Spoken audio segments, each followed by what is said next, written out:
Magandang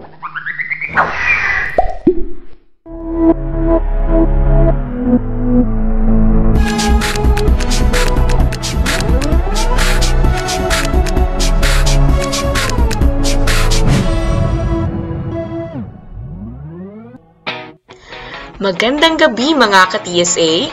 Once again, here are your TSA patrollers. I am Angela. And I am Jai. Daang-daang libo na ang mga kaso ng COVID-19 sa Pilipinas at patuloy pa itong nadaragdagan kada araw. Kapag nagpostibo ka sa COVID-19, bukod sa hindi ka na nga makakapagtrabaho, nanganganib pang iyong buhay at ng iyong pamilya. Dahil sa sobrang dami na ng mga nagkakasakit, pahirapan ngayong makahanap ng ospital na may bakante. At kapag sinwerte kang makahanap ng ospital na tatanggap sa'yo, ihanda mo na ang iyong bulsa dahil maaaring umabot sa milyong piso ang iyong hospital bill. Dito sa Barangay Santolan, pamilya na ang tinatamaan ng virus. Halos lahat ng area ay mayroon ng COVID-19 patient. Kaya't ipagpalagay mo na ikaw at ang bawat taong iyong makakasama ay carrier na ng coronavirus. Sa ganitong paraan, mas magiging maingat tayo sa pakikisalamuha sa kapwa. At dahil tila marami sa atin ang nakalilimot na sa health protocols, pag-usapan natin ngayon, paano natin mapipigil ang lalong pagkalat ng nakamamatay na COVID-19? Unang-una, stay at home hanggat maaari. Huwag nang lumabas ng bahay kung hindi naman kinakailangan. Kung may food cravings, magpa-deliver na lang through Grab or other delivery apps. Ang pagkain sa labas ay isa sa mga pangunahing dahilan ng pagkalat ng virus dahil nagtatanggal tayo ng mask habang kasama ang ibang tao. Para huwag kang mainip sa bahay, you can do these things to be more productive habang naka-quarantine. Learn a new skill gaya ng pagluluto o pagtatanim. Pwede ring mag-aral ng bagong language. Ito ay isang magandang brain exercise. Maaari ka ring mag-enroll sa mga libreng kurso dahil marami ngayong free online courses. Makakatulong din sa pag-improve ng iyong communication skills at knowledge ang panonood ng documentaries at movies.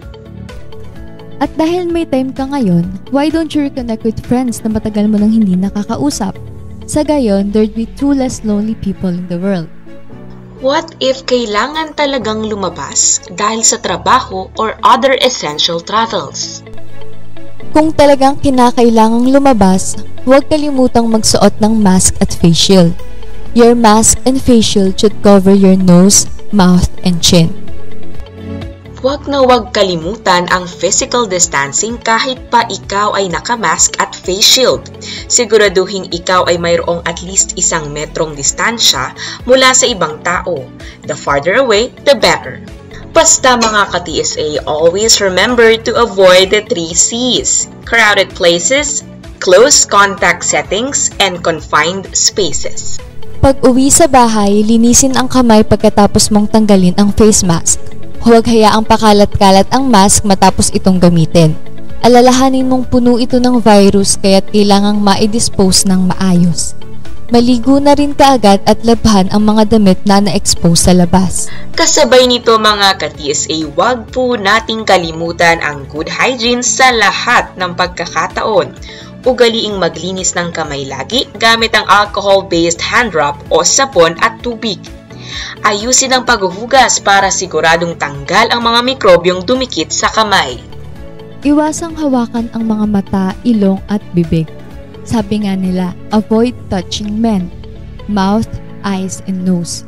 Maraming nahahawakan ang ating mga kamay at pwedeng makakuha ng virus. Kapag inihawak natin ito sa ating mga mata, ilong at bibig, makakapasok sa ating katawan ang kinatatakutang virus. Kung ikaw ay nauubo o nababahing, takpan ang ilong at bibig gamit ang iyong braso o ng tissue. Agad na itapon ang tissue sa basurahan o closed bin at maghugas ng kamay. Sa pagsunod nito ay napoprotektahan natin ang mga tao sa paligid mula sa virus na pwedeng magsanhi ng trangkaso o COVID-19. Palagi ring i-disinfect ang mga gamit o surface na madalas mahawakan tulad ng door handles, gripo, phone screens at iba pa. Ano naman ang dapat nating gawin kapag sumasama ang ating pakiramdam? Ang mga common na symptoms ng COVID-19 ay lagnat, dry cough at pagkapagod. Ang iba pang mga sintomas ay pagkawala ng panlasa o pangamoy, sakit ng ulo, pagsakit ng lalamunan at rashes. Kapag nakaramdam ka ng symptoms, tumawag sa health authorities para ikaw ay mapayuhan. Ito ang Barangay Santolan COVID Hotlines. 0945-2815-000, 0967-922-5001. Tandaan, manatili sa bahay at mag-self-isolate hanggang sa gumaling ang iyong pakiramdam. Kung may kasama sa bahay, magsuot ng mask para maiwasang makahawa. Sa panahon ngayon, it's better to be overprotective.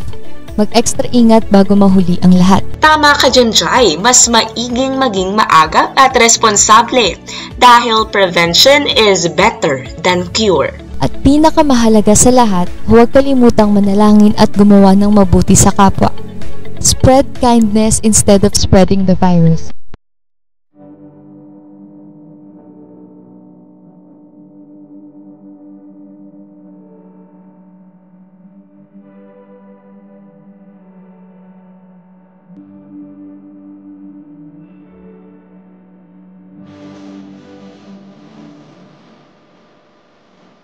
This has been your TSA Patroller. I'm Jai Borja. And I am Angela Cruz. Stay safe, mga ka-TSA.